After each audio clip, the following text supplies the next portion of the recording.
Կառավարության նիստին մասնակցում է փոխոստիկանապետ 6 օր ոստիկանության բարեկապահական ծառայության գնդում գերության մեջ մնացած եւ հետո ազատ արձակված փոխոստիկանապետ Վարդան Եղիազարյանը։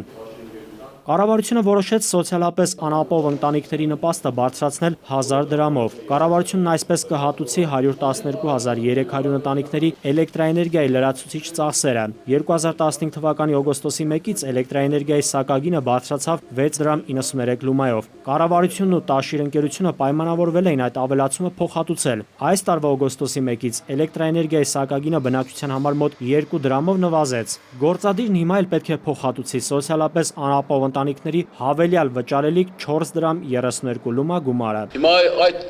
ընտանիքների համար փաստորեն 4.35-ով հոսանքը թանկանում է։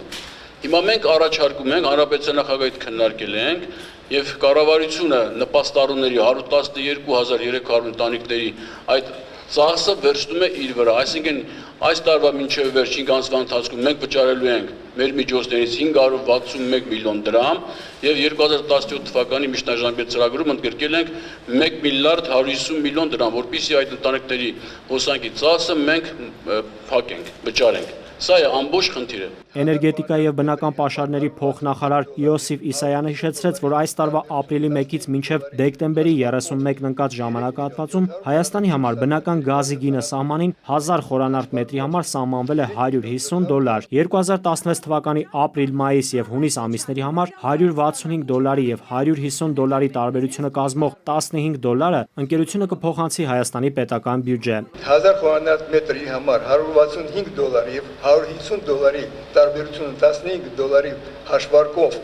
3.744,375 համարժեք 1 միլիարդ 789 միլիոն 21,452 դրամ առաջացած լրացուցիչ եկամուտը Հայաստանի Հանրապետության կառավարության սույն որոշման նախագծով առաջարկում են փոխանցել Հայաստանի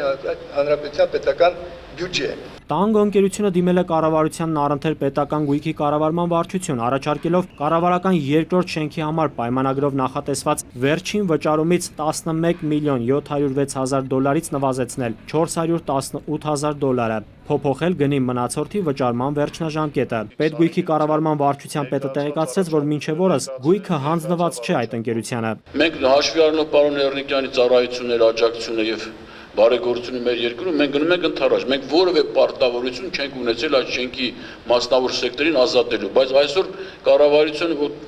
պայմանագրի մեջ գրված է կառավարություն պետք է աջակցի։ Փաստորեն, բայց մենք պարտավորություն վերցրեցինք մեր վրա եւ մեծ աշխատանք կատարեցինք, որպեսզի այդ մարդկանց մենք վճարենք։ Նաեւ այստեղ մենք $418,000 ընդհանուր մեր գումարի ծախսից վճարում ենք նաեւ մասնավոր մարդկանց։ Ընկերությունը մինչև օրս վճարել է $39.5 միլիոն համարժեք դրամ։ Վճարման ենթակա է մոտ $12 միլիոն համարժեք դրամ։ Տանգո ընկերությունը պատկանում է արգենտինահայ գործարար Էդուարդո Էռնեկյանին։ Կառավարությունը հաստատեց 2016-25 թվականների տարածքային զարգացման ռազմավարությունը։ Նախատեսվում է մարզերում ստեղծել 50-ից 60,000 նոր աշխատատեղ։ Իրոք բավականին աշխատանք է կատարվել ռազմավարության վրա եւ ես կարծում եմ սա մենք ճիշտ ճանապարհի ճիշտ ուղղորը ենք, շարունակենք գնալ առաջ։ Կառավարությունը 30 միլիոն դրամ հատկացրեց Տավուշի մարզի Ոսկեվանի դպրոցին մոտեցող ճանապարհի պաշտպանիչ հենապատի կառուցմանը։ Մարզի համայնքների դպրոցների անվտանգությունն ապահովող հենապատերի շինարարությունը մեկնարկել է անցած տարի Հանրապետության նախագահի հանձնարարմամբ։ Նայիրի Մուրադյան, Խաչատուր Եսայան,